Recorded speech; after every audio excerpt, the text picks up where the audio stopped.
Another lightweight banger here. Terrance McKinney coming in as the underdog, plus 140 against Nazim Sadykhov, sitting at minus 140. Over under 1.5 rounds, plus 160 for the over, minus 160 for the under. They're expecting violence once again here. Sadykhov 5-0 in his last five, coming off a win in his UFC debut where he got Evan Elder, who we'll talk about later.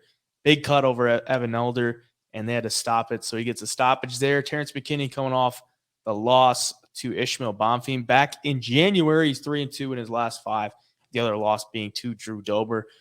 We all know the deal with Terrance McKinney, man. He's going to be all action. He's got some solid wrestling, some solid submissions, but he's just going to come and pressure forward onto you and make you fight. But he didn't do that in his last time out, and it didn't work out for him. Well, Nazim Sadykhov is kind of the same way. He's gonna throw a lot at you as far as all the weapons, and this one should be fun. But I don't know. Plus money on Terrance McKinney is never a bad thing. What are you thinking? Yeah, I don't think it's time to write off Terrance McKinney just yet. But at the same time, like Sadykhov poses an interesting style for this matchup for McKinney because he can strike, he can grapple, he can wrestle a little bit. And those are the guys that sometimes give Terrance McKinney problem. Ismail Bonfim, Drew Dober. People forget Terrance McKinney on the Contender Series got knocked out by Sean Woodson, who I think went to split decision with like some Luis Saldana or something last fight. It was like a split draw or something. Yeah. So I mean, Terrance McKinney looks great in flashes. Knocked out Matt Frivola. Had some good fights. Eric Gonzalez he submitted, which isn't the highest level competition, but he does show moments of being like a really good fighter, and he's fun too. But Sadykhov, man, he just seems like this dude that is going to rack up wins in the UFC, being able to fight as a complete mixed martial artist and being strong in all areas. I think he's got a better gas tank too. I think McKinney, if he wants to win this fight, needs to go out there, either get it to the ground and wear out Sadykhov, find some kind of submission, or go out there and did what he's done before against, I guess Frivola, run out there across the cage, just stick him with the left hand and put him out. I think this is going to be a fun fight. For the pick, I'm going to take Sadykhov. I want to take, betting wise, I think there is value on Terrance McKinney at plus money because he is so athletic. He's a good striker and he's a good wrestler. But for the pick, man, I think Sadykhov poses a pretty bad matchup for him on paper.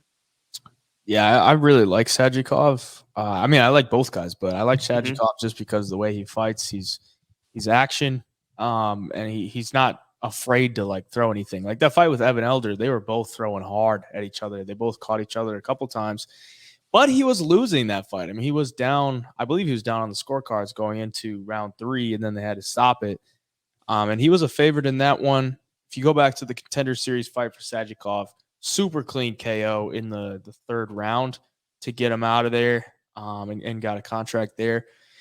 So, I mean, he's going to throw caution to the wind. And if you're Terrance McKinney, you got to be throwing caution to the wind before he does, because we just saw in your last fight, you don't do well if you're being pressured. And I would assume he comes out with that game plan just because he knows it doesn't work to like sit back on the cage. But it's going to be tough to implement that against a guy like Sadykhov. For the sake of the odds, plus money on Terrance McKinney is not bad because he's got great finishing ability, and we'll see how he does. Does he go for the takedown? Does he want to stand and bang with Sadykhov? I would probably say no, just based off of coming off of a KO loss. I think he probably shoots a takedown. That's just what I would think. Maybe he flirts with the hands a little bit, but I think he's probably going to go for the path of least resistance in this one and go for a takedown. But Sadykhov, solid wrestling as well. Could probably stuff it. But McKinney's so athletic that he could, snatch up a body triangle and take your back in any moment. So, yeah, I think Sadykhov is probably the rightful favorite in this one. But at the same time, I don't really like it going against a Terrance McKinney. If I'm going to bet a guy at chalk against Terrance McKinney, I'd want to see a little bit more from him at the UFC level. So for the sake of the show, I'll go Sadykhov, but yeah, we'll keep an eye on it as the week goes on.